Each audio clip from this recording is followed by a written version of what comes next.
Hello, everyone.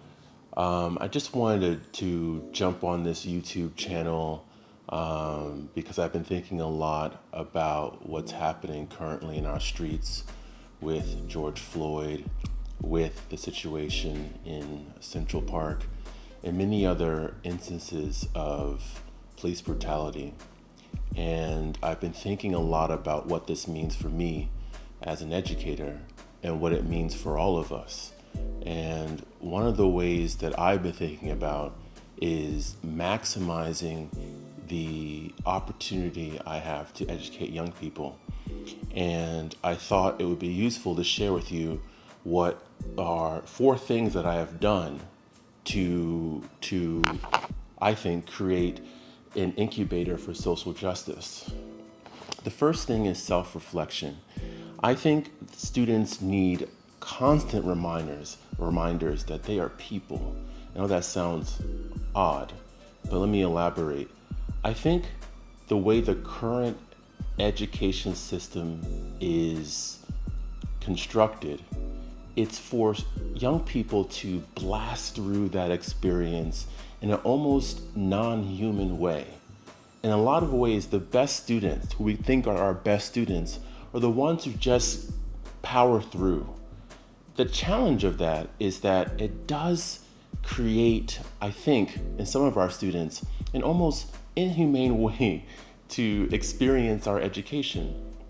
So anything that we can do as teachers to disorient that and disrupt that and show them that they're human, I think goes a long way. And one of the ways we do so is self-reflection and asking them different questions, giving them different experiences that allows them to look inward and to bring language to who they are. And so in my class, we begin the year with different kinds of self-reflection prompts. And so I'll ask them what they're scared of. What are their aspirations? What do they think is their number one skill set? All of these questions are aimed at instead of looking out into the grand experiment of school, to stop, pause, and really extract all those complicated emotions of what it means to be a human. Because I ultimately believe that every opportunity we can remind students of their humanity, it opens the door for them to see someone else's humanity. Number two, building more intentional moments of active listening and responding. One of the things that I'm always saying as a teacher is, are you listening? And I think we assume that students, and maybe all of us, that we know how to listen.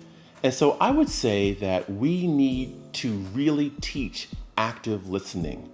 And so what that means is actually building into your lesson plans spaces where people are talking and no one else is talking. And then once that's completed, giving them certain kind of prompts as a way of showing you are listening. And I can go over this in some other video because that's a whole other thing. But it could look like, it sounds like you're trying to say this.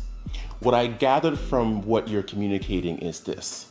One of the main ideas I'm hearing from what you're saying is this. All of these different tools teaches people how to listen. And I think what we're seeing now, what we continue to see all across the world, especially on social media, is that we have a muscle of talking and sharing, but I'm not sure we have the muscle to listen. And so what a great opportunity as teachers is to build in moments where we actually give students the tools to listen. I think that's huge when it comes to social justice, is actually listening to someone else and listening to understand, listening to build empathy.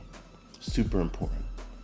The third thing I would say to help build this incubator of social justice is finding more connections to your local community. I think that what a tremendous opportunity young people have to be learning so many different things within the four walls of our schools. I think to add an extra layer to their education is to figure out what are the conversations being had outside of those four walls. What are the things that community members are that keep them up at night?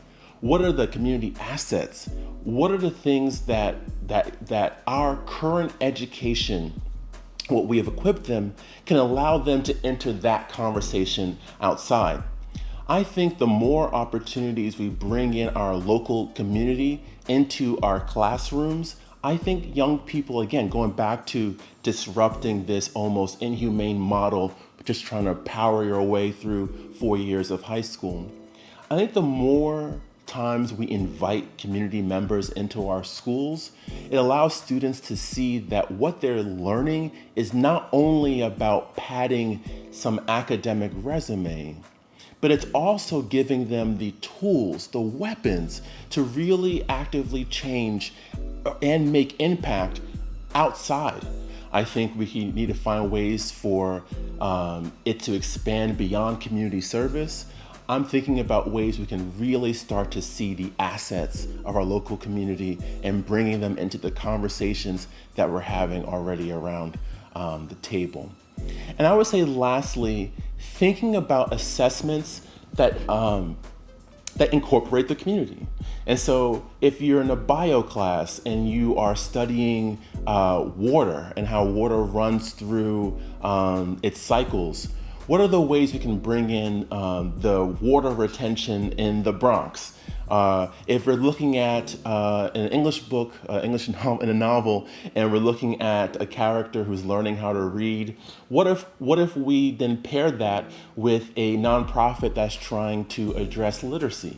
I think more assessments, again, going back to number 3, more assessments that bring in the community allows students to see that they can do something, that they can actually make change. And I think also it gives students and our adults more language to actually talk about what's happening in the world. Again, I think these 4 steps, if done correctly, and also if it's done throughout the year, not just a one-time thing, I think creates the kind of classrooms that can be game changer classrooms that can promote social justice, classrooms that when events like the ones we're seeing now happen, is a space in which students are not afraid to talk about it because they've been practicing all year how to talk about challenging human concerns. And so those are my four tips. If you found this to be useful, if you found this to be something you want to use in your classroom, please share it on with somebody else.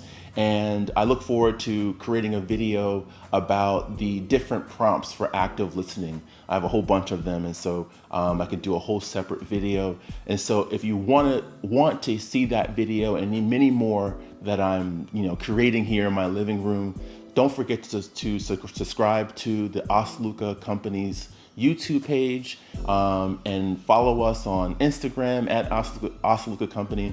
And I look forward to seeing you in the next one. Be safe, be brave, and I'll see you on the next one.